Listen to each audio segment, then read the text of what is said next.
stories, real conversations. This is Real Talk with Raff. Hi, everybody, and welcome to Real Talk with Raff. I'm Susan Raff, your host. Today, we're going to talk about something that everyone seems to be talking about, and that is your electric bill. We have heard from so many of you who are seeing skyrocketing costs, not just with usage, but also the public benefits. And we wanted to get a different perspective of this. There's plenty of blame to go around, Republicans blaming Democrats. Also, state regulators are also on the hot seat for failing to put in some of these costs instead of delaying them. So without further ado, we want to welcome Mohammas Elahee, who is a professor at Quinnipiac University, to shed some light on what states like Connecticut are faced with and the struggle to bring down the cost of electricity as we look for cleaner sources of power, correct? Thank you for joining us. Thank you, Susan. The way the electricity bill has been increasing, and especially the latest rate hike, that is very concerning, because Connecticut residents have already been paying higher electricity bill than the residents of most other states. But the recent increase that took place on July 1st, that actually was very significant. And I think when customers received their bill, it was a rude shock for them. And there are several reasons why the price has gone up. If we look at the electricity bill carefully, we'll find that there are several components. So one is the electricity generation, and there is also the supply cost, the local delivery. And then there is also a mandated portion that the state requires for the public assistance that is provided to people who cannot afford their bills. So as a result, if one component goes up, that affects the overall bill. If we look at the current rate, actually the electricity generation rate, it has gone down. It is actually something that is approved by the Public Utilities Regulatory Authority. So that rate has gone down per kilowatt hour rate, but that was not enough to offset the overall increase. And that overall increase in the electricity bill that happened mainly due to the increase in the supply or local delivery of the electricity, and also the public assistance program, which is mandated by the regulatory authority. As a result, people are actually witnessing significant rate hike. We read in the newspaper before that, average customer, they will pay only $8 more, but that is only if they use less than 700 kilowatt hours, which rarely happens. There was another report that average customers, their rate rise will go up by $48. I think in most cases, it has gone up more than what was anticipated. And it is not a good news because electricity is something that we consume every single day. We cannot remain without electricity. And I think you also asked that why it happened. I think it is a result of years of neglect, years of underinvestment in electricity generation. Now that there are different types. I'd like to take a step back because it's something that you had said early on, and that is, and we've heard that Connecticut has the 4th highest electric rates in the country. So we are at the top. Why are we paying so much more for electricity where we are? Is it a Northeast thing or is it a Connecticut thing? Why is that? Okay, so we actually get a lot of our electricity from the Millstone nuclear power plant, which is pretty old. And nuclear power plant, actually, they produce clean energy. But as there is a mandate that we have to buy from them at a high price, that actually contributes to the cost. But also because of the other reasons that I mentioned, the public assistance program, I think Connecticut has been very generous with taking care of people who cannot afford, and also maintaining the high voltage line, maintaining the tower. All this costs money. And another thing I would like to mention that in early 2000, you may recall that there was a deregulation in the industry. And at that time, the hope was that deregulation would lead to more players emerging. There will be more private providers. There will be more competition when there is more competition, usually there is more innovation, more creativity, and the price goes down. But unfortunately, that did not happen, even though we had deregulation. But for all practical matters, there is a duopoly between United Illuminating and Eversource. People can buy from other sources, but still they'll be delivered through United Illuminating mostly. Right, So because the power companies are no longer in the business of generating power. They buy it and distribute it. But something that you had said, and a lot of this has to do with Millstone, a majority of the increase, almost 80%, has to do with clean energy contracts that were entered into an agreement between the state of Connecticut and Dominion, which owns Millstone. So the public benefit, although that's significant, maybe 140 million, it's a fraction of the increase in costs. Now, Democrats are blaming Republicans, Republicans are blaming Democrats, but Republicans were the ones who not only pushed for this deal, they approved it, and now they're blaming Democrats and the governor. There's plenty of blame to go around. Whose fault is it? Actually, it's easy to point out fingers, but I would blame everybody. It's fashionable for Democrats to blame Republicans, Republicans to blame Democrats, but I would say the blame belongs to both parties, because USA and all the states should have invested in electricity generation, not years ago, but decades ago. If we look at other countries, for example, France, they get most of their electricity from nuclear power plants, and they're not nearly as expensive as the US. China, they have invested heavily in nuclear power generation. Even Russia, which suffered from, as you all know, from the Chernobyl disaster, even they have been building plants, not just in their country, but in other countries. But in the USA, for some reason, we have been relying on fossil fuel for a long period of time, because the industry lobbyists were very powerful. We did not invest in clean energy, and even we have been very slow in adopting other sources of energy, such as solar energy, wind energy. Now we are in a catch-up mode, but it will take some time for us to be at par with other European countries or even with China in terms of generating renewable from sources other than fossil fuel and nuclear power plants. It's my understanding that Millstone supplies maybe almost 40% of the state's power. So I think when this contract was approved by state legislators back in, I don't know, 5 years ago, that they were in a rock and a hard place. They had to make a decision. Dominion wanted to close the plant. They wanted to keep it open. You know, you can look back and say maybe it wasn't a good deal. Some of the Republican lawmakers are encouraging state regulators to do a cap so that the state would be prohibited from purchasing power at a certain price. Is that a good plan? I think you really captured it very well when you say that the regulators were caught between a hard place and a rock. I don't think they had any choice, because we do not have any new nuclear power plant that will start generating anytime soon.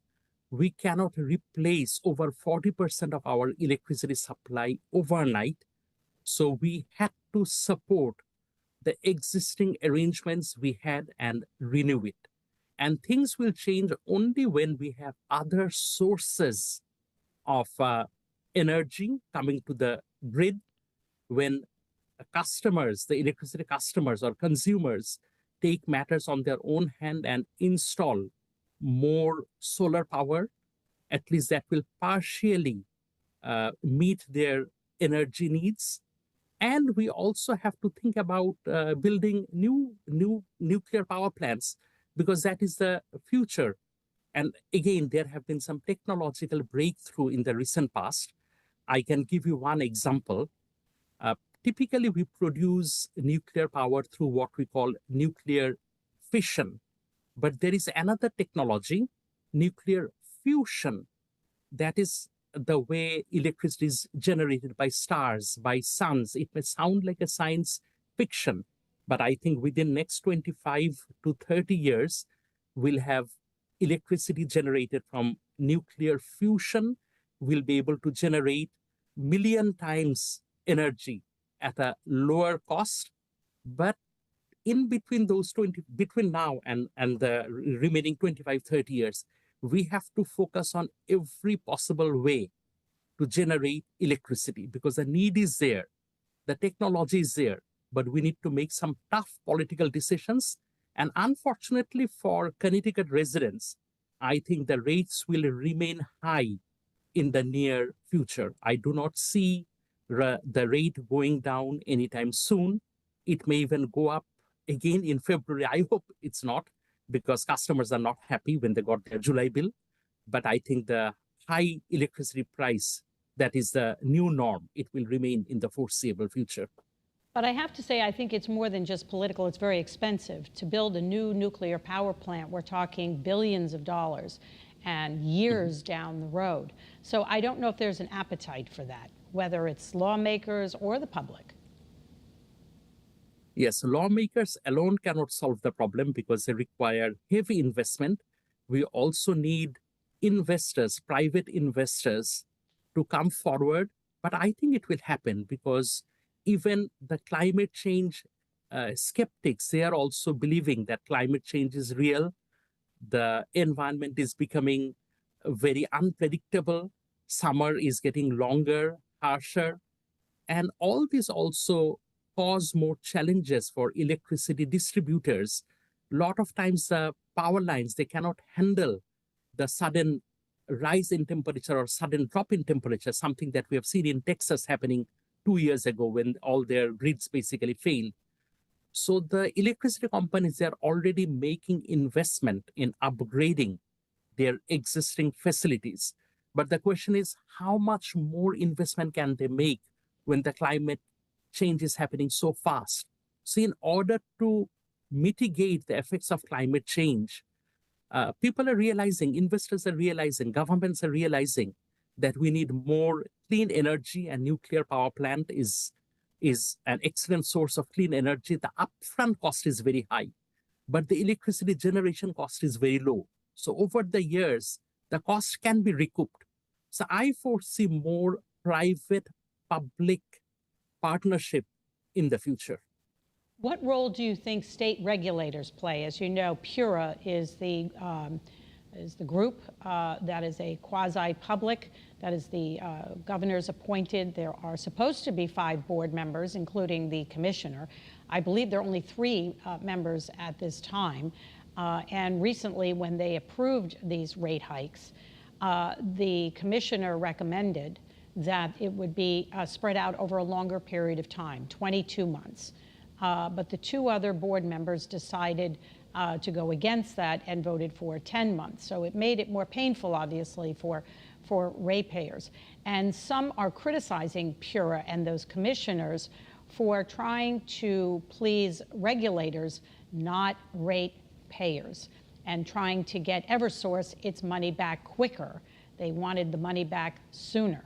Is that the right approach? And should they be reassessed? And should their priority be the ratepayers of Connecticut?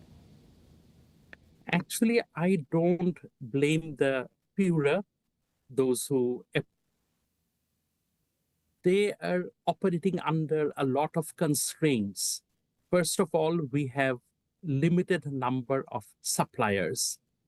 Second, our electricity grids and other facilities, they need upgrade. And also there are some regulatory issues that have to be observed. As a result, they do not really have much choice. They do not have much wiggle room. Of course, they need to keep in mind the affordability, the need of the customers, and striking that balance between satisfying the customers and satisfying the regulators, and also ensuring that these companies, they do not go bankrupt, that they are also economically viable. Maintaining or satisfying all these competing demands, it's really difficult. So I would actually argue that PURA did what it could do best under the existing circumstances. Well, I would think at the very least they should have all 5 board members and not 3. So I would think that would be something that they need to fix. But I think you're right. They're in a difficult situation because I believe this contract goes for another 5 years. So there's not a whole lot of wiggle room that they can do. So what does that mean going forward? I mean, what does the state of Connecticut need to do and should do in order to try to bring the cost down for people? You know, this comes at a time when, you know, we're pushing everyone towards going electric, whether it's electric vehicles, whether it's those heat pumps, right, that they're encouraging to put in your home so that we move away from natural gas, which, by the way, is at a very all-time low right now. It's very, very cheap. But so we're pushing people to go electric and use more electricity at a time when we're really being strapped with an increase in costs. Actually, I am very concerned that Connecticut would lose more business, although we are talking mostly about residential customers. Industries also use electricity, and more than the residential customers. And Connecticut, which used to be a very important manufacturing hub of the US, we have lost most of our manufacturing businesses to other states. And I'm afraid that if the high rate prevails, if the high rate continues, more businesses would leave Connecticut, even more residents would leave Connecticut, go to other states if the cost of living is so high. And again, it's not only because of the electricity costs, but overall, the cost of living is very high in Connecticut, and electricity costs add to that.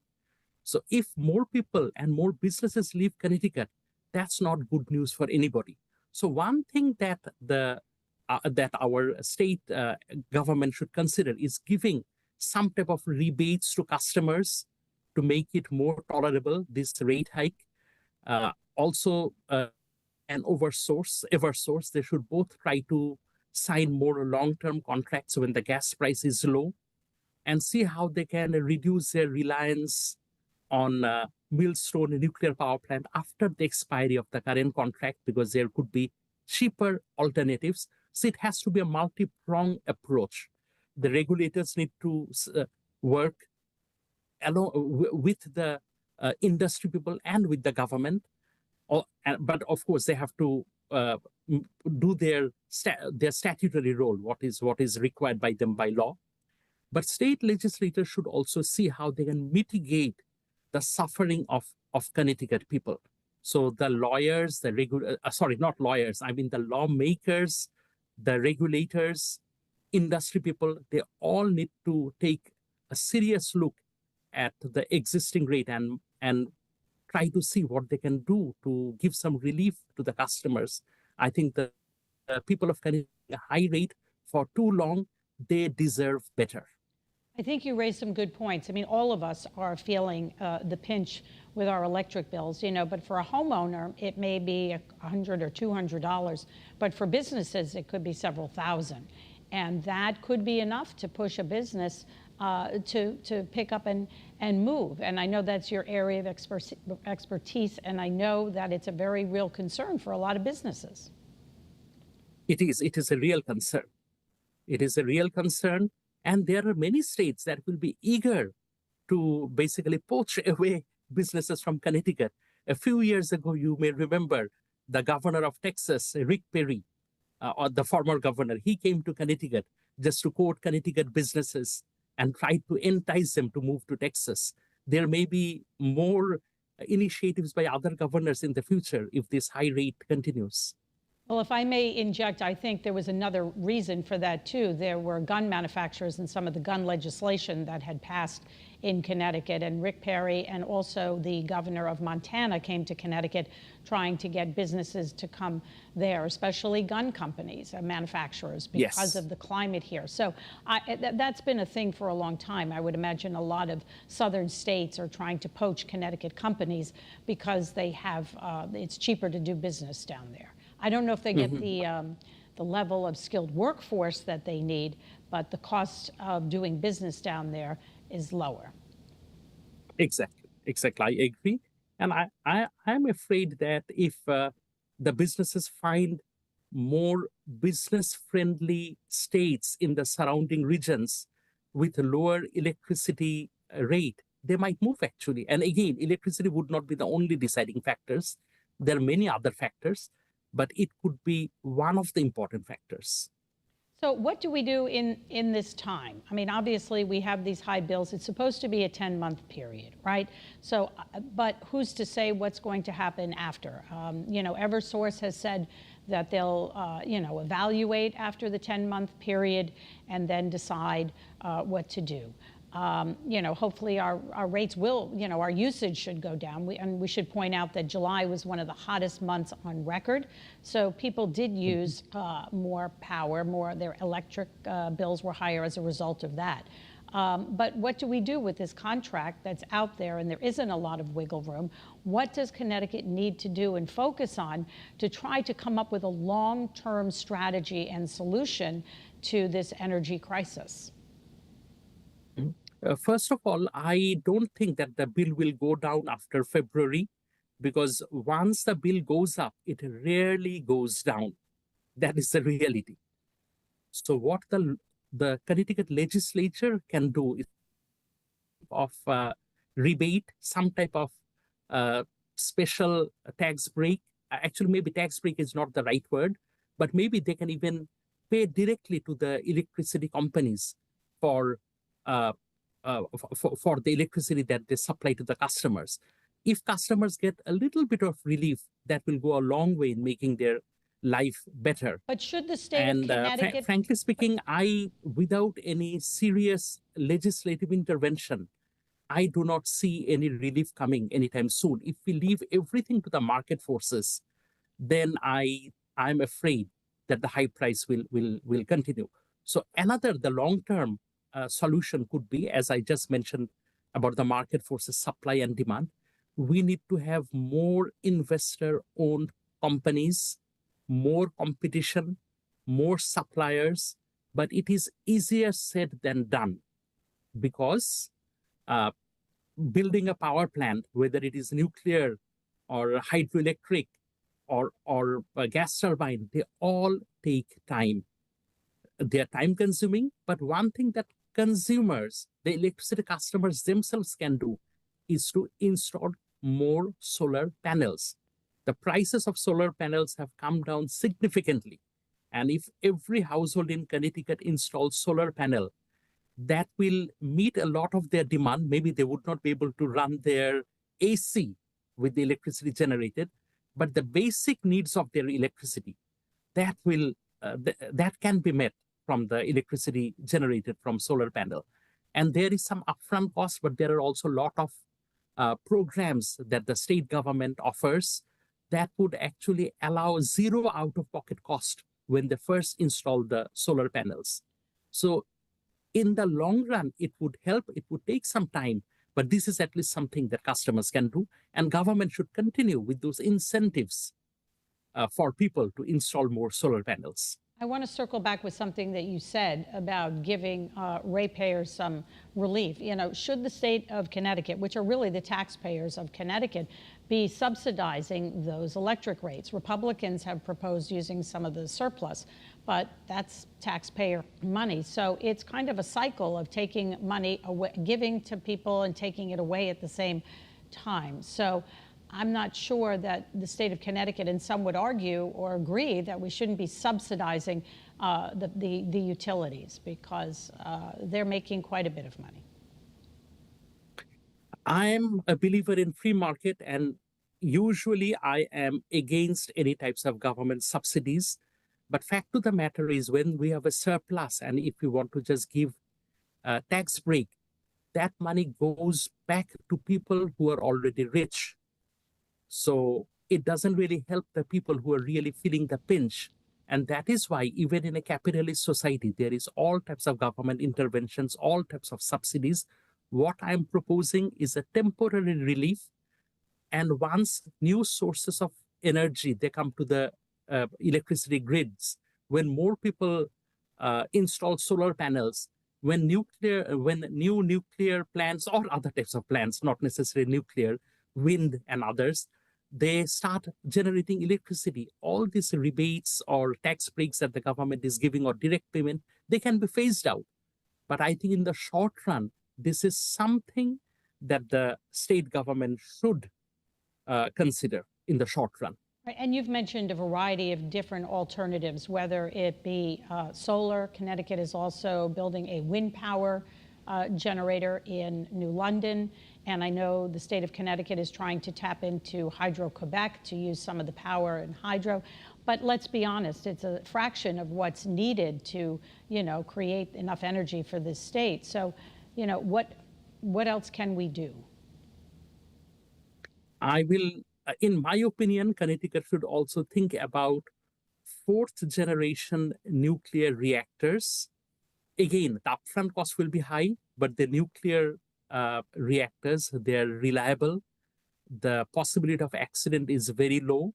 Whether there is sun or rain or cloud, doesn't matter. It will keep on producing electricities. And if small countries in Asia, in Africa, even countries that are not rich, they can invest in nuclear energy. USA can, the state of Connecticut can. In my opinion, for the interim period, and by interim period, I mean when more new efficient system comes into being, we should definitely consider investing in fourth generation nuclear powered reactors. They are smaller, they are more efficient, they're less expensive, they can be built faster than traditional nuclear power plants. And that will, I think within next 5-10 years, that can generate a lot of electricity, that can power a lot of homes, and that would give some reliefs to people. We only have about a minute left. So if we go to this route, and there is an appetite still to build another power plant in Connecticut, will be expensive still and will take time. So it leaves us in a situation now where people feel helpless and there isn't much they can do. Is there anything people can do? I think what people can do that is constrained by what technologies are available, what type of investment is needed,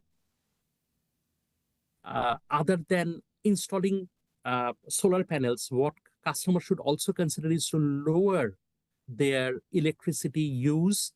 For example, if we raise our temperature during summer just by 1 degree, if we put the AC higher by 1 degree, that can lead to anywhere from 1% to 3% reduction in rates. When we use our washer or dryer, instead of using them during the peak hour, if we use them in the off-peak hour, that will also help.